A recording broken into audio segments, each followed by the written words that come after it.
On the vacation I paid for, my wife said, "Stop complaining. If you can't afford to have fun, just leave." I said okay, then I flew home, froze the card, left them stranded, and filed for divorce. 1 week later, she showed up screaming. What's up, Reddit? Let me tell you about the vacation from hell that ended my marriage. I planned a trip to Puerto Rico for my wife's birthday, and she insisted on inviting her friends. So I did, but when I refused to pay for something nicer, she told me to leave if I couldn't afford fun. So I flew home. Their fun ended when the credit card I canceled was declined, and they ended up in a cheap motel. Here's what went down. I'm 34 male, a union welder in Houston making good money. Think $85,000 plus overtime that pushes me over six figures most years. I've been married to Raina, 31 female, for 3 years when this all went down. Met her when I was 29 and honestly thought I'd won the lottery. Gorgeous brunette, bubbly personality, seemed genuinely impressed that I had my life together financially. She works retail at some overpriced clothing store in the mall, making maybe $30,000 if she's lucky. I owned my house before we got married, had a decent truck paid off, and actually saved money. The first year was great. Raina brought this energy to my life that I didn't know I was missing. She'd surprise me with little gifts, plan weekend trips to Austin, and always seemed grateful when I picked up the check for dinner. I can't believe how lucky I am, and "you're so good to me" were regular phrases. It felt natural to take care of someone who appreciated it. When we got married, it made sense that I'd handle the big expenses since I made more. She was still paying off student loans, and her retail job wasn't exactly pulling in serious cash. Raina would contribute what she could, maybe $200 here and there for groceries or utilities, and always seemed embarrassed that she couldn't do more. "I promise when I get promoted I'll help more with the bills," she'd say. That promotion never came, and somehow those small contributions got smaller until they disappeared entirely. She had this way of making me feel like the most important person in the world. She'd brag about me to her friends, post photos of us with captions about how blessed she was, and always made me feel appreciated. When she started spending more of her own paycheck on personal stuff instead of bills, she'd explain it so reasonably. "I finally found a dress that makes me feel confident," or "I haven't bought new shoes in months." Her friend group seemed normal at first. 3 women I'd later call the Coven. Delilah worked pharmaceutical sales and always had stories about her big accounts. Brianna ran social media for a spa and was always taking photos of everything. Becky worked at this trendy boutique and had great fashion sense. They were fun to hang out with, and Raina was clearly the star of their group. The girls would always thank me when I picked up dinner tabs, and Raina would get this proud look like she was showing me off. "Isn't he the best?" she'd say, squeezing my arm. It felt good to be the provider, the guy who could make everyone's night better. Raina's sister Lexi was a different story. 26 years old, taking some time to figure herself out while living with their parents. Raina would always defend her. "Lexi's just going through a rough patch. She's really smart. She just needs to find her passion." Lexi would be polite enough when she came over, and Raina was so loyal to her family that I respected that. The changes happened gradually. Raina started assuming I'd cover more expenses without asking. Not in an obvious way at first. She'd just forget her wallet, or her card would get declined, and she'd give me this apologetic look. "I'm so sorry, baby. I'll get you back." And she seemed to genuinely mean it. Her contributions to household expenses became more sporadic. She'd explain that work was cutting hours, or she had to buy new clothes for the job, or her car needed repairs. The friend group dinners got more expensive as Delilah discovered fancier restaurants, and Brianna wanted to try places that were more Instagram-worthy. Lexi's visits became more frequent, and her requests for help became more creative. Car troubles, job interview outfits, emergency dental work. Raina would come to me with big eyes. "I know it's a lot to ask, but Lexi's really struggling and we're the only family she has." I started keeping track in a spreadsheet, just curious about where our money was going. Over 2 years of marriage, I'd spent almost $8,000 on Raina's friends and family. When I mentioned it to Raina, she seemed genuinely shocked at the number and promised we'd be more careful going forward. My best friend Cody had been dropping hints for months. "Man, you guys go out to eat a lot." Or "Lexi sure has a lot of emergencies, huh?" I'd brush him off because Raina and I were good. Cody would just shake his head. "I'm just saying, bro. Make sure the appreciation is mutual." I thought it was. But looking back, the gratitude was always for things I bought, never for who I was. The final straw started building in February, when Raina mentioned wanting to do something really special for her 31st birthday in March. Not just dinner or a weekend trip. She wanted a real celebration. Something memorable. She'd been working extra hours at the store and seemed stressed, so a vacation sounded perfect. Puerto Rico came up because Delilah had been there for some pharmaceutical conference and had amazing photos. Raina's face lit up when she saw them. "It looks like paradise," she said. "I've never been anywhere tropical." The way she said it, so wistful and hopeful, made me want to make it happen for her. Then came the group request. It would be even more special if the girls could come too. And maybe Lexi? I know it's a lot, but I've never had a big celebration like this. She seemed almost embarrassed, asking. I should have said no. Should have explained that her birthday didn't require a $5,000 group trip to Puerto Rico. But honestly, I loved being the guy who could make dreams come true. I was about to learn the most expensive lesson of my life. The planning phase should have been my wake-up call, but I was still in denial about how bad things had gotten. Raina took charge of the whole operation like she was organizing a military invasion instead of a birthday trip. Every suggestion I made got immediately upgraded to something more expensive. I'd find a decent beachfront rental for $1,200 for the week, and Raina would counter with a much better option that cost $2,000. I'd suggest flying into San Juan and taking a shuttle, and Becky would insist we needed a luxury SUV rental, because showing up in style sets the tone for the whole trip. The worst part was how they talked about money, specifically my money, like it was infinite. Lexi would chime in with suggestions like, "We absolutely need to do that bioluminescent bay tour, without any consideration of cost." Delilah wanted to book us all spa treatments at the resort. Brianna found some exclusive beach club that required a $200 minimum spend per person just to get in. Cody watched this planning process with increasing disbelief. He'd come over for drinks and a game, and Rena would be at the kitchen table with her laptop and credit cards spread out like she was running a small business. "She's booking what now?" he asked one night after. "A sunset cruise with open bar and catered dinner," Rena said proudly. "It's going to be amazing for photos." Cody waited until Rena left the room, then leaned over to me. "Bro, how much is this trip costing you?" The total was already at $6,000 and climbing. Cody's eyes went wide. "Dude, that's more than some people make in a month, for 1 week in Puerto Rico." The real gut punch came 2 weeks before we left. I was looking over the final expenses when I realized Raina had been using my credit card to buy new clothes for everyone.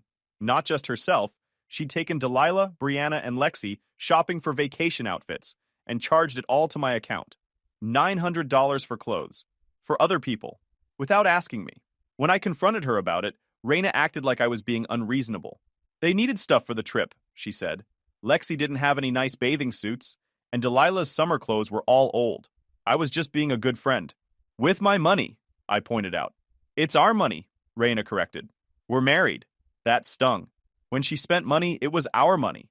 When I wanted to spend money on something for myself, suddenly we needed to discuss major purchases and be more careful with the budget. The night before we left, I was packing and doing final mental calculations. Between flights, accommodation, rental car, prepaid activities, and the shopping spree, I was already at $7,500, and we hadn't even left Houston yet.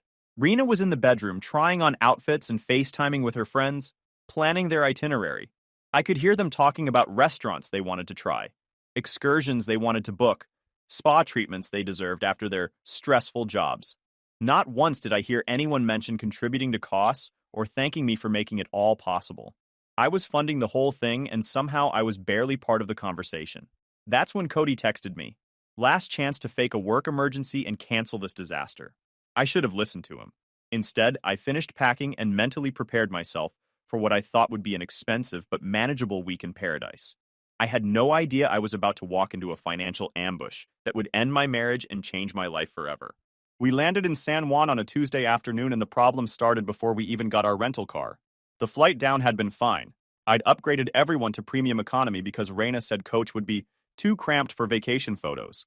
But the second we stepped into that airport, I could see the dollar signs lighting up in everyone's eyes like slot machines. The luxury SUV rental was our first hit. What I'd budgeted as a reasonable $200 for the week turned into $600 for some massive Escalade that Lexi insisted we absolutely needed for proper arrival photos. She actually made us stop at the rental counter while she posed next to it for Instagram stories. The drive to our rental house should have been relaxing. Instead, it was 40 minutes of the girls planning how to spend more of my money. Becky had researched every expensive restaurant on the island. Brianna found some exclusive beach club that charged $50 per person just to walk in the door. Delilah discovered parasailing jet ski rentals, and deep-sea fishing charters. Our rental house was actually incredible. Right on the beach in Culebra, massive pool, 6 bedrooms, the works. For about 10 minutes, I thought maybe this would all be worth it. Then we went to lunch. The girls picked this beachfront restaurant that looked casual from the outside, but had menu prices that made my eyes water. We're talking $18 appetizers and $28 entrees for basic fish and rice. But whatever. First meal of vacation, let's celebrate. That's when Lexi dropped the first nuclear bomb of the trip. We were waiting for our food when she started complaining about the house's Wi-Fi being slow. Then she noticed the bedrooms weren't all master suites. Then she decided the pool wasn't big enough for proper party photos. Honestly, Reina, Lexi said loud enough for other tables to hear, I'm surprised your husband didn't get us something nicer. My friend Katie's boyfriend rented them a place in the Bahamas that had a private chef and everything. The disrespect was impressive. We'd been in Puerto Rico for 2 hours, and Lexi was already criticizing the $2,000 rental I'd paid for, while contributing exactly $0 herself. But Reina didn't defend me. She just laughed nervously and said, well, maybe next time we'll upgrade. The lunch bill came to $250. I paid it because what else was I going to do? But something cold was settling in my stomach, and it wasn't the overpriced fish tacos. Things got worse at the beach club Becky had insisted we visit. The $50 per person entry fee was just the beginning. Drinks were $12 each. Food was resort pricing on steroids. The girls were ordering like we were celebrating winning the lottery. Within 4 hours of landing, I'd spent over $500 on top of everything I'd already paid for. At this rate, the week was going to cost more than my truck. But the real explosion came that evening when we got back to the house.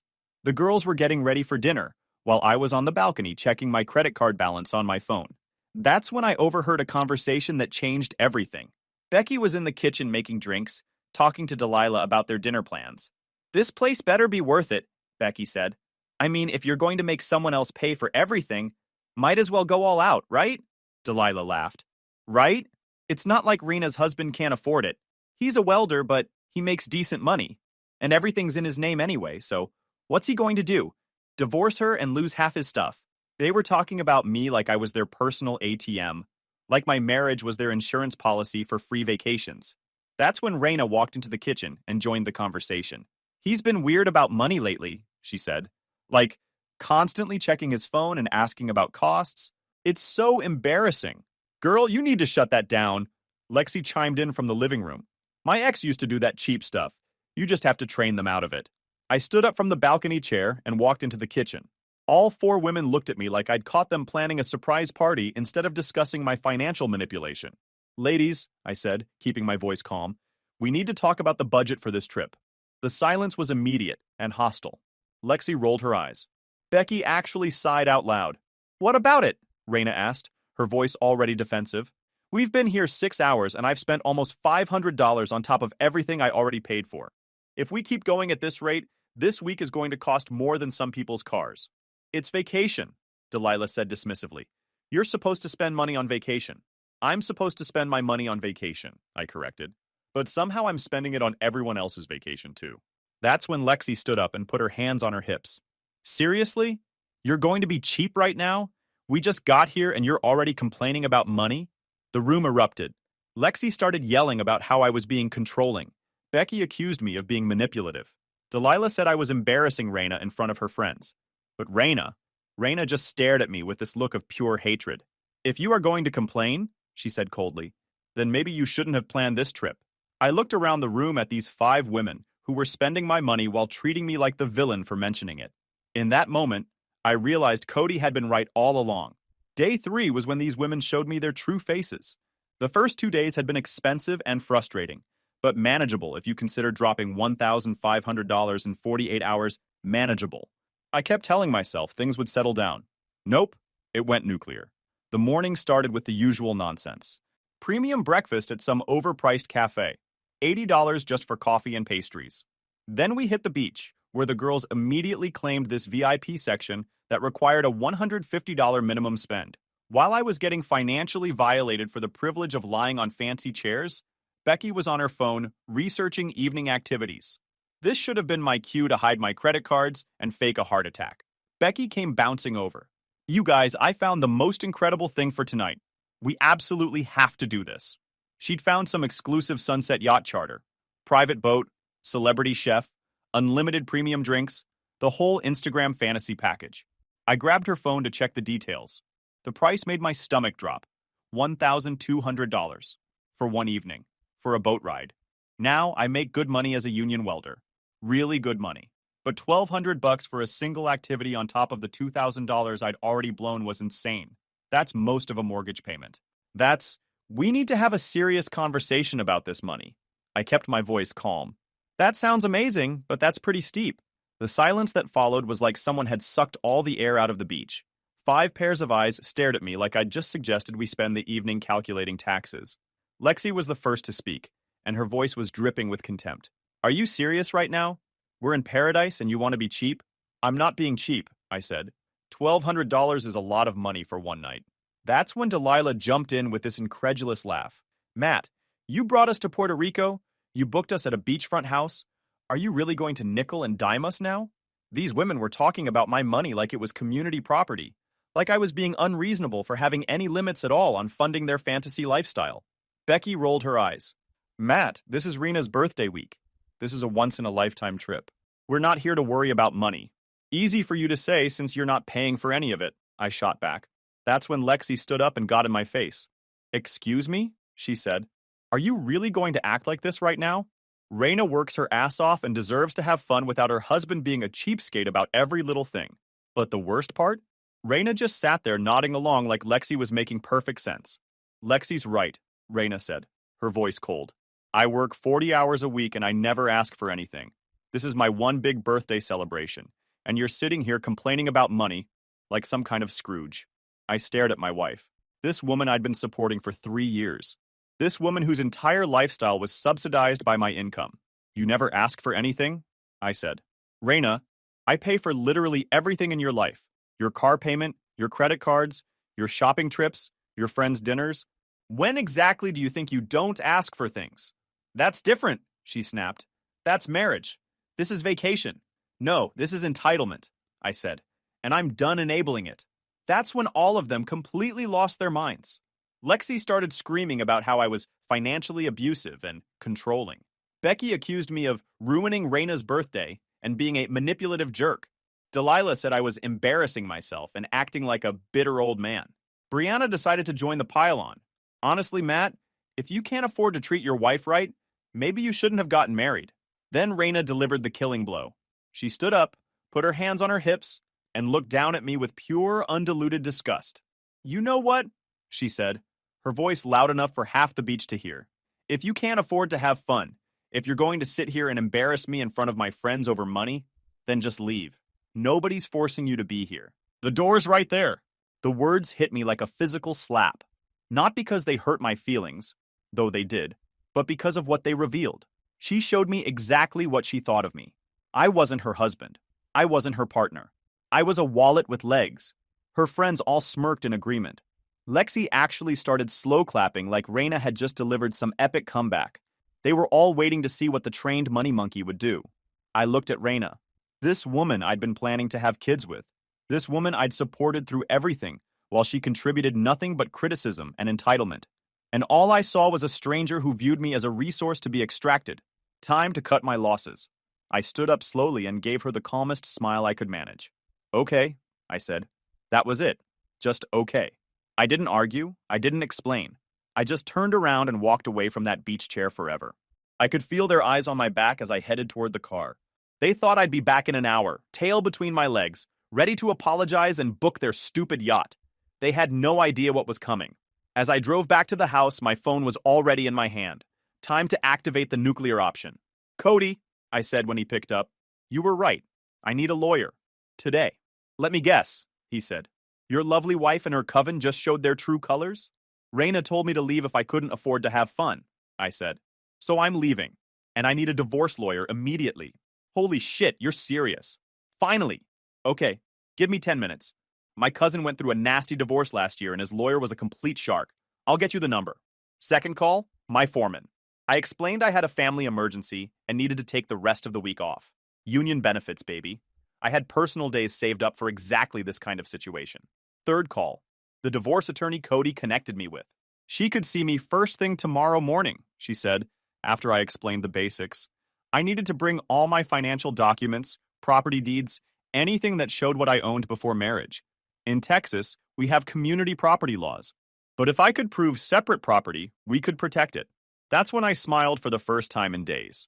Everything was separate property: house, truck, savings accounts, all purchased or established before marriage. Raina's name wasn't on anything. There was a pause when I told her this. Nothing? She wasn't on the mortgage, car title, bank accounts? When I confirmed that was correct, that I'd been careful after my dad's divorce and kept everything in my name, she said we were going to get along just fine. By the time I got back to the house, I was in full logistics mode. I had maybe 2 hours before the girls returned from their beach tantrum, and I needed to use that time efficiently. But then some unexpected shit happened. While I was packing, my phone rang. It was my neighbor Joe. He kept an eye on my house when I was traveling. "Hey Matt, everything okay?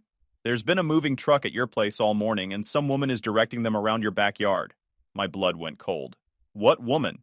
Blonde, maybe 50-ish? She's got a key and she's acting like she owns the place. They just loaded up your lawnmower and that expensive grill you bought last summer. I nearly put my fist through the rental house wall. Raina's mother. The woman had driven down from Dallas to loot my house while I was in Puerto Rico. "Can you go over there and tell them they need to stop immediately? Tell them the homeowner is coming back, and if they remove one more item, I'm calling the police." "Already on it, brother. I'll handle this." Fourth call. My divorce attorney. Again. I explained that Raina's family was attempting to remove property from my house while I was out of town. She told me to document everything and get photos if possible. In Texas, even married couples can be charged with theft if they remove property that belongs exclusively to their spouse. "This might actually work in our favor," she said. I texted Joe and asked him to take photos of everything. Within 20 minutes, he'd sent me a gallery of Raina's parents loading my belongings into a truck. The final insult? They were stealing the outdoor furniture I'd bought specifically for entertaining Raina's friends.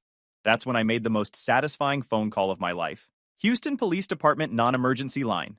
I need to report a theft in progress at my residence," I said calmly. By 6 p.m. Houston time, Raina's parents were explaining to two very unimpressed police officers why they were removing property from a house that didn't belong to them. The officers made them return everything and issued a warning about criminal trespass. Joe texted me a photo of Raina's mom crying in the driveway. The caption read, "Mission accomplished. Your house is secure."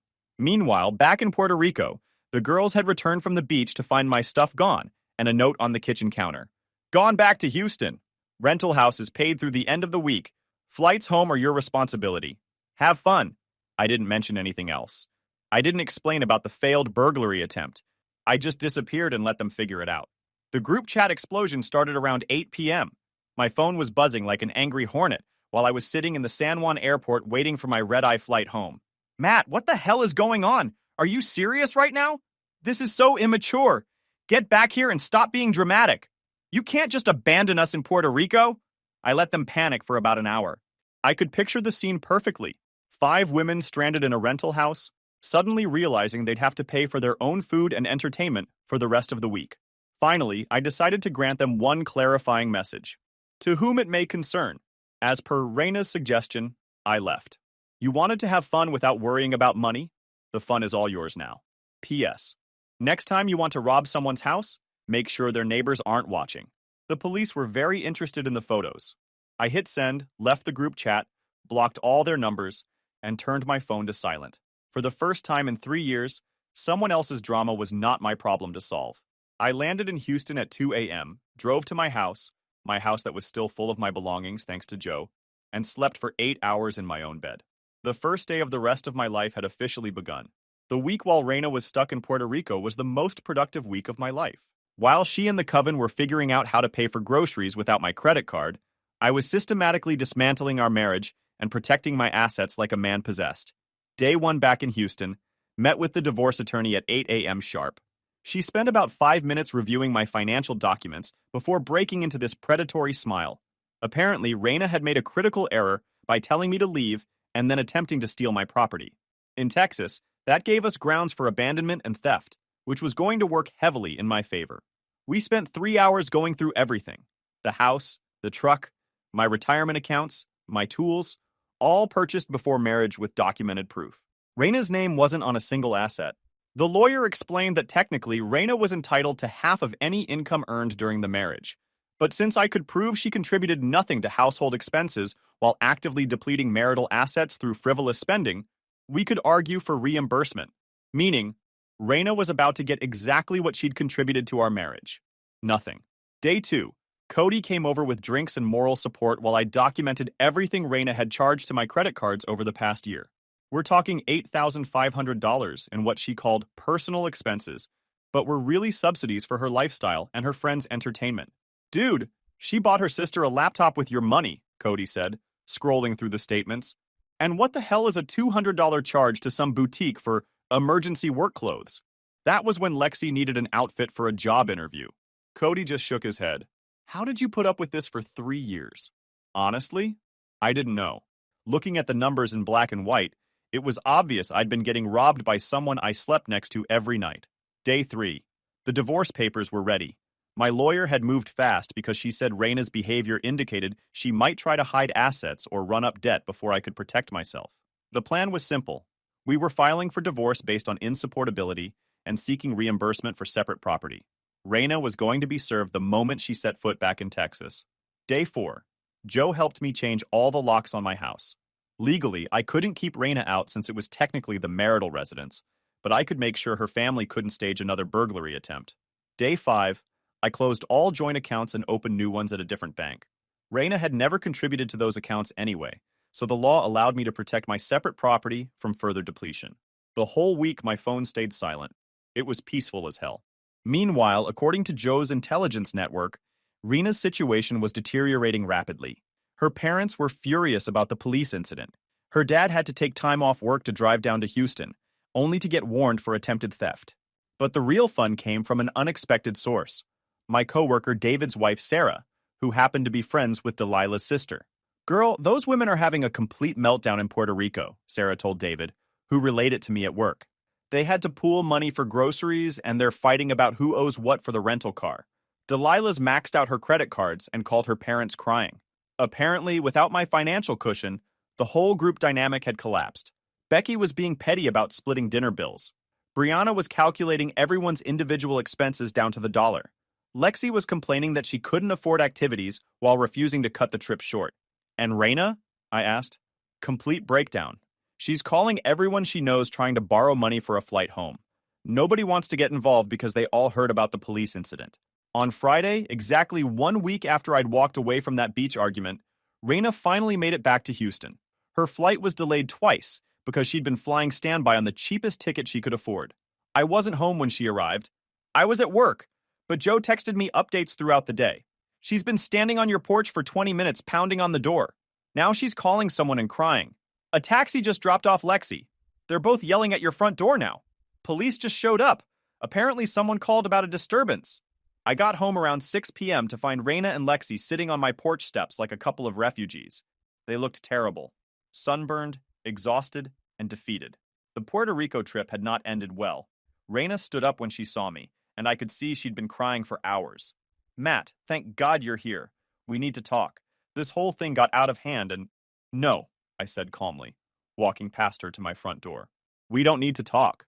What do you mean we don't need to talk? I'm your wife. I turned around and smiled. Actually, you're not. Not anymore. That's when I handed her the divorce papers. The look on her face was worth every penny this trip had cost me. Are you freaking kidding me? Nope. What the hell is wrong with you? Divorce? Yup. Lexi chimed in. Matt, you are such an asshole. Oh, by the way, mind explaining why your parents were robbing my house, Lexi? Raina was confused. What? What are you talking about? It's been 6 months since I served Raina those divorce papers on my front porch, and the dust has finally settled on what I now call the Great Puerto Rico Liberation of 2024. Time for the final tally of how this whole disaster played out. The divorce proceedings were brutal for Raina. My attorney was a legal assassin, and she'd built an airtight case around Raina's abandonment and theft attempts. Raina hired some discount lawyer who immediately tried to argue for spousal support and half the house. That lasted exactly until my attorney presented our evidence. 3 years of financial records showing Raina had contributed nothing to household expenses while spending $8,500 of my money on personal luxuries. The judge was not impressed with her choices. Raina's lawyer tried to claim she'd been a supportive wife who deserved compensation for her contributions to the marriage. My attorney countered with credit card statements showing Reina had spent more on purses than she'd earned at her retail job. Game over. The final decree was everything I'd hoped for. I kept the house, the truck, my retirement accounts, and my tools. Reina got exactly what she'd brought to the marriage, which was nothing. No spousal support, no property division, no claim to my premarital assets. She also got stuck with her own legal fees and half the court costs. The coven's reaction to Reina's downfall was predictable. Delilah and Becky immediately distanced themselves, claiming they never really liked how Reina handled money anyway. Brianna tried to stay neutral, but eventually sided with the group that could still afford to go out to dinner. Lexi, meanwhile, was dealing with her own legal problems from the attempted burglary. The argument when I served Reina with the papers was pretty enlightening. Turns out Lexi had planned the whole theft with her parents to teach me a lesson. Yup, while she was in Puerto Rico. She ended up pleading to criminal trespass and had to do community service. The whole family was furious. But the real satisfaction came from watching Reina's entire lifestyle collapse without my financial support. She couldn't afford the apartment we'd shared, so she moved back in with her parents at 31 years old.